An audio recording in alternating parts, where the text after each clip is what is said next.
Well, earlier this week, the federal government pegged gas as a key part of Australia's energy transition and export future with the announcement of its future gas policy. Yes, and since then it's been almost universally panned by climate groups who reckon it'll be devastating for the chase towards emissions reduction targets.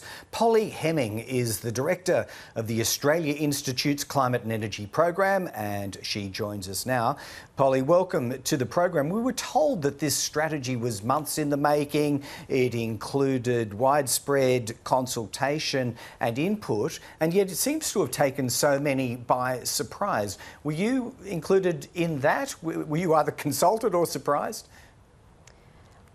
Not surprised, not terribly shocked. This is something that was actually flagged in the federal budget about this time last year. And essentially it's a reprisal of the coalition government's gas-fired recovery, except the premise is kind of even more flimsy.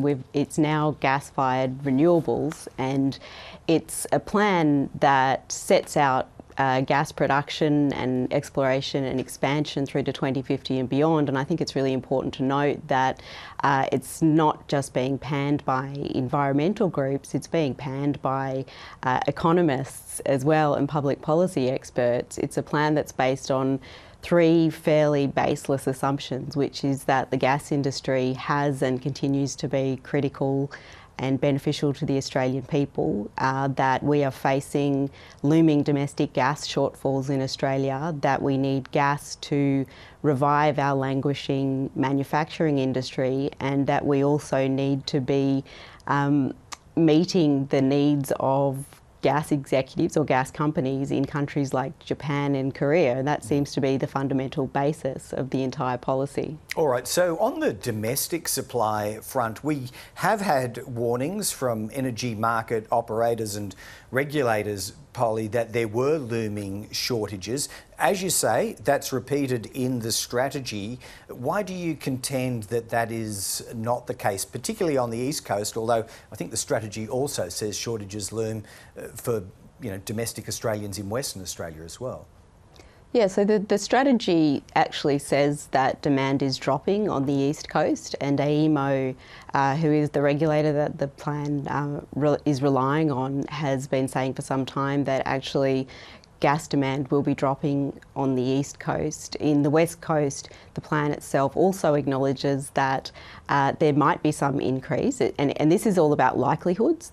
There's no certainty, and the plan itself says that there may be some shortfalls in Western Australia, but while we may be facing, so just say theoretically there might be some shortfall in the near term, the biggest user of gas in Australia is the gas industry itself, who uses our gas in Australia to liquefy gas for export. And we export a vast majority of our gas. We use about 80% of our domestic gas supplies to produce gas for export. So if there was any question of shortfall, then you think that we'd probably be looking to who is using the most gas in the first instance.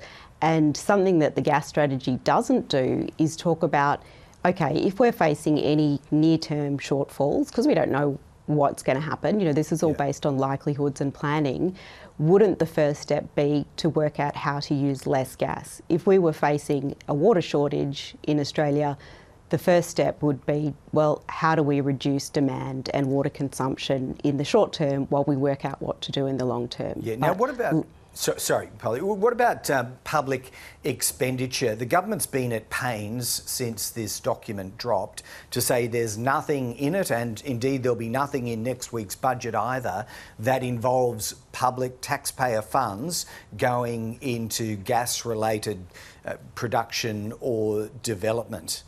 Is that correct? Well, Treasurer Chalmers was sending mixed messages about that. He was certainly distancing himself from the plan and any spending, but I believe there was an acknowledgement there would be some money in the budget for gas. It was quite vague about, meeting shortfalls. But to be clear, Australian governments collectively already provide over $11 billion every year in tax breaks and subsidies to fossil fuels, including gas. The federal government has committed $1.5 billion to a single gas export hub in the Northern Territory.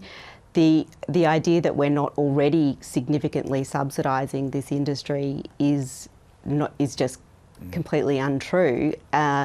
And we also don't adequately tax this industry or collect adequate revenue. So most of our offshore gas in WA pays no royalties. Of course, the Petroleum Resources Rent Tax is completely inadequate. We collect more in HECS than we do in PRRT. So while we may not see big outlays in the budget for gas, there are already significant outlays for gas in Australia.